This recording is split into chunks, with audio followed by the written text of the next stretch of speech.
Hi friends, welcome back to my channel Yummy Days with Kavita. இன்னைக்கு ரொம்ப டேஸ்டியான ஒரு லஞ்ச் பாக்ஸ் ரெசிபி தான் பார்க்க போறோம். இந்த ரெசிபி பிரேக்ஃபாஸ்ட், லஞ்ச்க்கு, ஈவினிங் ஸ்நாக்ஸா, டின்னரா எப்ப வேணா சாப்பிடலாம். குழந்தைகளுக்கு ரொம்ப பிடிச்ச ஃபேவரட்டான ஸ்டஃப்ட் பராத்தா ரெசிபி தான் பார்க்க போறோம். இன்னைக்கு வந்து ஆலு பராத்தா செய்ய போறோம். பொட்டேட்டோ பராத்தா, பொட்டேட்டோ சப்பாத்தி எப்படி வேணா சொல்லிக்கலாம். ரொம்ப சிம்பிள் அண்ட் ஈஸியான மெத்தட்ல நம்ம இன்னைக்கு செய்ய போறோம். வாங்க எப்படி செய்யறதுன்னு பார்க்கலாம்.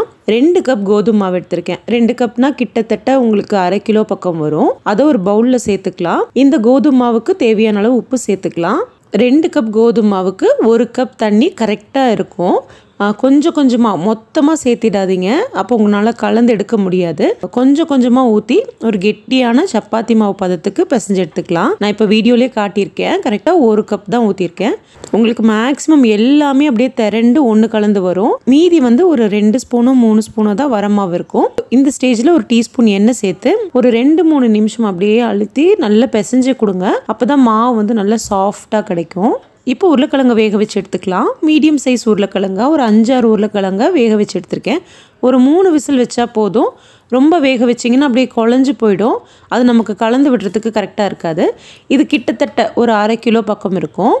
உருளைக்கிழங்கோட தோலெல்லாம் உரிச்சிட்டு ஒரு ஃபோர்க் வச்சு நல்லா மசிச்சு விடுங்க. ஃபோர்க் இல்லைன்னா ஒரு மேஷர் வச்சு கூட நீங்கள் மசிக்கலாம். எல்லா உருளைக்கிழங்கும் நல்லா மசிஞ்சிருக்கணும். கட்டி இல்லாமல் பார்த்துக்கோங்க. இப்படி உங்களுக்கு மசிக்கிறதுக்கு வேண்டாம் அப்படின்னா ஒரு கிரேட்டர் வச்சு நல்லா அப்படியே துருவி எடுத்துக்கோங்க. நல்லா துருவிட்டிங்கன்னா உங்களுக்கு சுத்தமாகவே கட்டி இருக்காது. இதில் ஒரு கைப்பிடி அளவுக்கு கொத்தமல்லி தழை, கொஞ்சமாக உப்பு, 1 டீஸ்பூன் இஞ்சி பூண்டு பேஸ்ட்டு, 1 டீஸ்பூன் மிளகாய் தூள். இதில் கரம் மசாலா ஃப்ளேவர் உங்களுக்கு வேணும்னா நீங்கள் சேர்த்துக்கலாம். நான் இன்னைக்கு சேர்த்துல. இதில் நல்லா ஒன்று கலந்து அப்படியே பிசைஞ்சு எடுத்துக்கலாம். இது ரொம்ப சூடாக இருக்குது, அதனால நான் கொஞ்சம் நேரம் ஃபேனுக்கு அடியில் வச்சுட்டு வந்துடுறேன். இப்போ சப்பாத்தி மாவை நமக்கு தேவையான சைஸுக்கு உருட்டி எடுத்துக்கலாம். இப்போ உருளைக்கிழங்கு நல்லா ஆறிடுச்சு.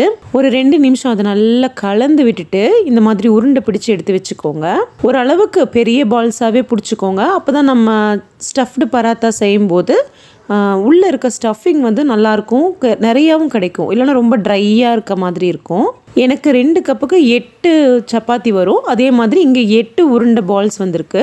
2 கப் மாவு, 1/2 கிலோ உருளைக்கிழங்குக்கு உங்களுக்கு 8 ஸ்டஃப்டு பராத்தா கிடைக்கும். இப்போ மாவு எடுத்து கையிலே நல்லா அப்படியே பரப்பி விடுங்க. கையில் பரப்பிட்டு ஒரு உருளைக்கிழங்கு உருண்டையே உள்ளே வச்சுட்டு இந்த மாதிரி நல்ல மாவை எடுத்து உள்ளே மடிச்சு விடுங்க.